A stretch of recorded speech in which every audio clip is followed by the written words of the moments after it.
ભાગવતનો પરમ શ્રોતા કોઈ હોય તો એ કેવળ ને માત્ર પરીક્ષિત મહારાજ છે. પરીક્ષિત પાંડવોના વંશજ છે અને પાંડવોની કથામાં મારે તમને લઈ જવા હોય તો થોડી વાર માટે મારે તમને મહાભારતમાં લઈ જવા પડે. અને એ મહાભારત એટલે માનવતાના મૂલ્યોનું મહાકાવ્ય મહાભારત છે. મહાભારત જેવો તેવો ગ્રંથ નથી. મહાભારત ઇતિ પંચમ વેદ, પાંચમો વેદ છે મહાભારત. જે મહાભારતમાં નથી ક્યાંય નથી આ સંસારમાં. મહાભારતમાં નથી તો ક્યાંય તમને વાંચવા નહીં મળે એવો પવિત્ર ગ્રંથ મહાભારત. એ મહાભારત થયું કોના માટે? સંપત્તિ માટે. એ સંપત્તિ માટે મહાભારત ન થાય એટલે મહાભારત વાંચવાની બહુ જરૂર છે. આપણા ઈગો માટે થઈ અને મહાભારત ન થાય એટલા માટે મહાભારતની જરૂર છે. ક્યાં બોલવું ક્યાં મૌન રહેવું એ સમજવા માટે મહાભારતની જરૂર છે. દ્રૌપદીજી મૌન રહ્યા હોત તો મહાભારત ન થયું હોત. પણ કૃષ્ણની આ બધી લીલા હતી. મય દાનવ પાસે રચાવેલી એક માયાવી નગરી કે જેમાં સ્થળ હોય ત્યાં જળ દેખાય, જળ હોય ત્યાં સ્થળ દેખાય, એમાં બરાબર સ્થળ હતું. એવો ભાસ થયો અને એ ચાલવા ગયો અને પાણીમાં પડ્યો. અને એ સમયે ઉપરથી દ્રૌપદી બોલ્યા, અંધના અંધ જ હોય. અને એમાંથી આખું મહાભારત રચાયું. સીતાજી જો મૌન ન રહ્યા, સીતાજી બોલ્યા હોત કે મારા ધણી નહીં જાય જંગલમાં, તમારે ગાદી આપી દીધો, ભરતને આપી દો, તો રામાયણ ન મળ્યું હોત આપણને. અને જો અહીંયા દ્રૌપદીજી મૌન રહ્યા હોત તો મહાભારત ન મળ્યું હોત આપણને. કઈ જગ્યાએ કેટલું બોલવું, ક્યાં બોલવું, કેવું બોલવું, એનો પણ ભાન હોવું જોઈએ માણસને. આપણે ક્યાં છીએ એનું આપણને ખ્યાલ હોવો જોઈએ. આપણને તો હવે તો બધી મર્યાદાઓ લોપ થતી જાય છે. દુઃખ એટલા માટે છે, આ કથાઓ એટલા માટે જ કરવી પડે છે કે આપણી મર્યાદાઓમાંથી આપણે ચૂકી ન જઈએ. ઘણી વખત લોકો કહેતા હોય છે કે કથાઓ શું કામ થાય, તો કે સમાજના લોકોને સુધારવા. આ સમાજ સુધારણાનો કાર્યક્રમ છે જ નહીં ભાગવત કથા. સમાજ સુધારવાનો કાર્યક્રમ છે જ નહીં ભાગવત કથા. મારે તો એટલું પૂછવું છે, તમારા ઘરમાં ફ્રીજ છે? કેટલાના ઘરે ફ્રીજ છે? હાથ ઊંચો કરો.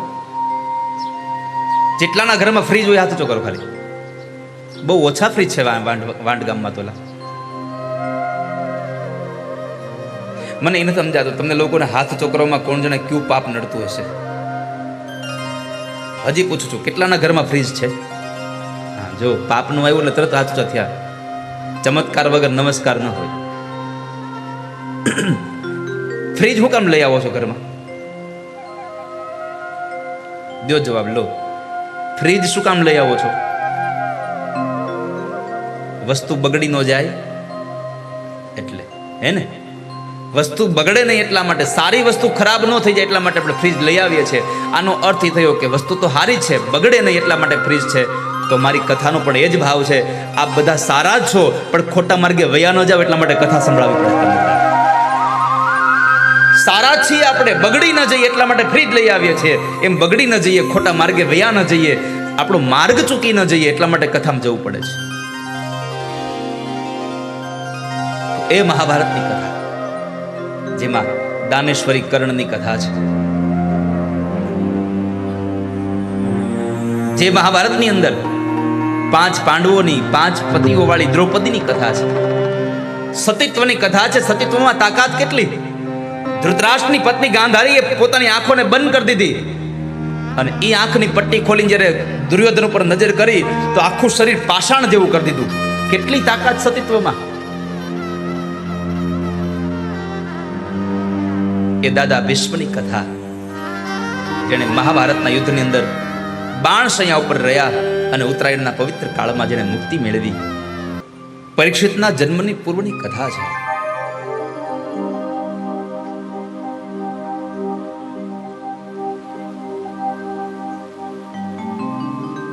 કૌરવો અને પાંડવોમાં જ્યારે યુદ્ધ થયું,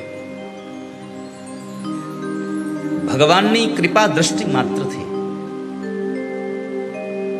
કૌરવોને હાનિ થઈ અને પાંડવોની જીત થઈ છે. 18મા દિવસે અશ્વત્થામા દુર્યોધન પાસે આવે છે કે જ્યાં દુર્યોધન દુઃખથી પીડિત થતો હતો, યાતનાઓથી કણસતો હતો, કેમ કે ભીમસેનની ગદાથી દુર્યોધનની જાંઘો તૂટી ગઈ હતી. અશ્વત્થામાએ કહ્યું કે દુર્યોધન, તારા હવે જીવને શાંત કરી દે. દુર્યોધન કહે છે કે જ્યાં સુધી 5 પાંડવો જીવે છે ને ત્યાં સુધી મને શાંતિ નહીં મળે ક્યારેય.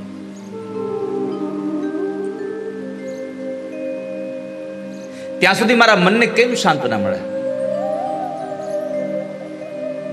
એટલે અશ્વત્થામાએ પ્રતિજ્ઞા કરી કે 5 પાંડવોને હું મારી નાખીશ રાતમાં, કાલ સવારનો સૂર્યોદય નહીં જોવા દઉં. રાત્રિના સમયે જ્યારે અશ્વત્થામાએ નક્કી કર્યું કે આને ઊંઘમાં મારવા છે, પણ જેની સાથે કૃષ્ણ હોય એને ચિંતા કોની હોય? તન કી જાને મન કી જાને, જાને ચિત્ત કી ચોરી. જેના તનમનની વાતો કૃષ્ણ જાણી જતા હોય, એમાં પછી આમાં ચિંતા ક્યાં પાંડવોને હતી? પાંડવોને નહોતી ખબર કે અશ્વત્થામા અમને મારવાનો છે. કૃષ્ણ તો ખબર હતી. ભગવાન કૃષ્ણએ સાંજના ભોજન પછી કીધું, પાંડવો આપણે ગંગા કિનારે જવું છે, આપણે ગંગા કિનારે જવું છે, ચાલો. અને પાંડવો એ જ ક્ષણે નીકળી પડ્યા. ભગવાનને એમ પણ ન પૂછ્યું કે પ્રભુ અત્યારે શું કામ છે ગંગા કિનારે? વહેલી સવાર હોય તો સંધ્યા વંદન કે સ્નાન માટે બરાબર છે, પણ હજી આ રાત્રિના સમયે શું છે? આવું કશું જ ન પૂછ્યું. જ્યારે તમને તમારો સમર્થ વ્યક્તિ જ્યારે તમને આદેશ કરે ને, ત્યારે એના આદેશમાં જરાય સંશય રાખ્યા વગર એની હારે નીકળી પડજો. તમારું હિત થવાનું હશે તો જ એ સમર્થ તમને આદેશ કરતો હશે. તમે નીકળી જાજો. ભગવાને દ્રૌપદીના 5 દીકરાઓ, જે પાંડવોના 1 દીકરાઓ હતા, 5 દીકરાઓ, એને પણ કહ્યું તમે સાથે ચાલો. એ ન ચાલ્યા, અમાર નથી આવું. અને એ સૂઈ ગયા. ઘટના એ ઘટી, જે જગ્યાએ પાંડવો સુવાના હોય ત્યાં દ્રૌપદીના દીકરાઓ સૂઈ ગયા. પાંડવોને મારવા આવેલા અશ્વત્થામાએ જાણ્યા કાઢવા વગર પાંડવોના દીકરાઓને મારી નાખ્યા. ખબર ન રહી પાંડવો છે કે દીકરાઓ હતા.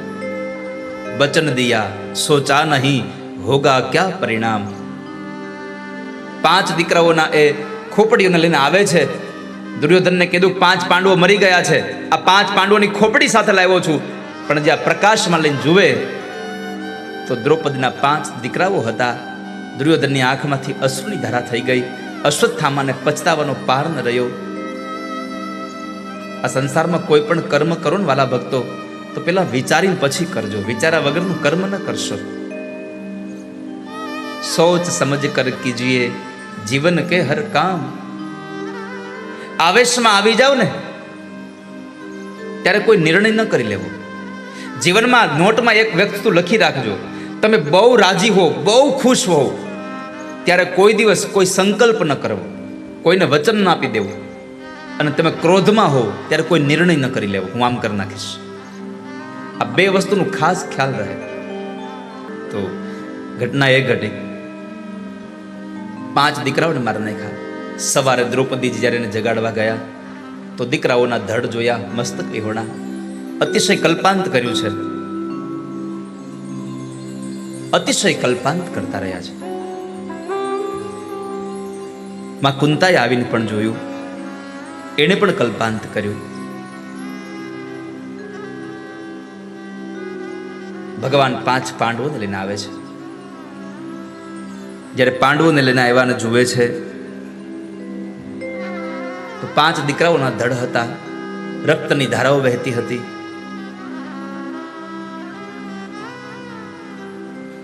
કોણે કર્યું પાંચાલિયા? દ્રૌપદી એટલું બોલ્યા છે કે જેણે માર્યા એને પણ મારા દીકરાને ખોટી જગ્યાએ માર્યા છે. દ્રૌપદીનું એક વાક્ય બહુ સરસ હતું કે મારી નાખ્યા, મારા દીકરાઓ મૃત્યુ થયા એનું મને દુઃખ નથી, તો મારા દીકરાઓ મરી ગયા એનું મને દુઃખ નથી, પણ મારા દીકરાઓ ઊંઘમાં મરી ગયા એનું દુઃખ છે. કેમ? જો જાગતા હોત તો ભગવાનને યાદ કરી શક્યા હોય, તો આ ભગવાનને યાદ કર્યા વગરના મરી ગયા છે મારા દીકરાઓ. પછી તો અર્જુને પ્રતિજ્ઞા કરી કે તારા 5 દીકરાના હત્યારાને લઈ આવીને એને મારી ન નાખું ત્યાં સુધી મેં તારા આંસુ લૂછા ન કહેવાય. પકડવા જાય છે, કોણ છે એનો હત્યારો? ભગવાન કૃષ્ણને પૂછ્યું. પરમાત્માએ કહ્યું તારા ગુરુનો દીકરો અશ્વત્થામા. અશ્વત્થામા સાથે યુદ્ધ કરી એને બાંધીને લઈ આવે છે, પશુ મારફત રથ સાથે બાંધીને લઈ આવ્યા. અને જ્યારે લઈ આવીને દ્રૌપદીજી રડતા હતા અને કીધું લે તારા 5 દીકરાઓનો હત્યારો લઈ આવ્યા છીએ. આંખ ખોલીને જ્યાં જુએ છે તો અશ્વત્થામા હતા તો બે હાથ જોડી અને પ્રણામ કર્યા, પગે લાગ્યા છે. વિચાર કરો, 5 દીકરાઓને મારી નાખવા વાળા માણસને પણ દ્રૌપદી પગે લાગે, આટલી ધીરજ છે એનામાં. દયા ધર્મ કો મૂલ હૈ પાપ મૂલય ભીમા, તુલસી દયા ન છાંડિએ જબ લગ ઘટ में પ્રાણ. દયા આવી ગઈ અને એ સમય બે હાથ જોડી અને દ્રૌપદી બોલીને કહ્યા છે, ઉવાચ ચાસહંતસ્ય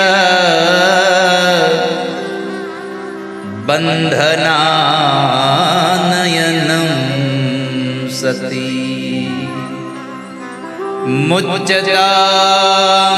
મુચ્ચતા મેષ બ્રાહ્મણો નિતરામ ગુરુ. બ્રાહ્મણને જોયા છે, બે હાથ જોડી અને પગે લાગીને કીધું, આને છોડી દો, આને છોડી દો. આ બ્રાહ્મણ છે, અરે તારા દીકરાનો હત્યારો છે, તું આને પગે લાગે છે? મારા દીકરાનો હત્યારા તો પછી થયા, પેલા બ્રાહ્મણ છે. બીજું, તમારા ગુરુનો દીકરો છે. અને ત્રીજું, તમારા ગુરુની હાજરી નથી એટલે તમારા ગુરુનું પ્રતિનિધિત્વ કરે છે. આ સયેશ ભગવાન દ્રોણ પ્રજારૂપેણ વર્તતે. આ તમારા ગુરુની જગ્યાએ તમારા ગુરુ છે. આ માટે કહું છું, અને છોડી દો. તમે બ્રહ્મ હત્યા ન કરશો, અને તમે એક માને છાની ન રાખી શકો તો કાંઈ નહીં, બીજી માને રડાવવાના પ્રયત્ન શું કામ કરો? મારો દિદસ્ય જનની ગૌતમી પતિ દેવતા યથાહમ મૃતવત્સારતા રોદિમ્ય શ્રુમુખી. તમે આને જવા દો, તમે આને મારી નાખશો તો મારા દીકરાઓ સજીવન નહીં થાય. પણ આ દીકરો જેની વૃદ્ધાવસ્થાની લાકડી છે એવી ગુરુપત્ની ગૌતમી કોના આધારે જીવન જીવશે? મારા દીકરા મરી ગયા પણ મારા 5 પતિ હજી જીવે છે, હું એના સહારે જીવન જીવી લઈશ. આને તમે જવા દો, અને મારીને બ્રહ્મ હત્યાના અધિકારી ન બનો. આ દયા એટલે દ્રૌપદી. દ્રૌપદીને 5 પતિ છે, દયાને 5 પતિ છે. દયાને એટલે કે કોઈના ઉપર કરુણા, કોઈના પ્રત્યેનો આપણનો અહોભાવ. કોઈ વ્યક્તિનું નામ નથી. આ દયાને 5 પતિ છે, 5 પાંડવો. યુધિષ્ઠિર એટલે ધર્મ છે, ભીમ એટલે બળ છે, અર્જુન એટલે આત્મા છે, સહદેવ એટલે જ્ઞાન છે, નકુલ એટલે રૂપ છે. આ દયાને 5 પતિ, ધર્મ, બળ, આત્મા, જ્ઞાન અને રૂપ. આ દ્રૌપદીના 5 પતિઓ છે. આ દ્રૌપદી કહે છે છોડી દો આને. ભગવાનને પૂછ્યું, પ્રભુ શું કરું, મારાય આને? ભગવાને કીધું ન મરાય. બ્રહ્મ બંધુર્ન હંતવ્ય. બ્રાહ્મણ વધને પાત્ર નથી, પણ આતતાયી વધારણવ. આતતાયી હોય તો એને મૂકવો ન જોઈએ. અર્જુન, એને મારવો જ જોઈએ. શું કરવું? ત્યારે એવા સમયે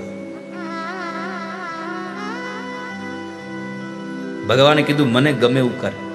એટલે અર્જુને અશ્વત્થામાના કપાળમાંથી મણી અને માથાના વાળ ઉતારી લઈ અને એને અપમાનિત કરીને કાઢી મૂકે છે. જ્યારે એ નીકળી જાય છે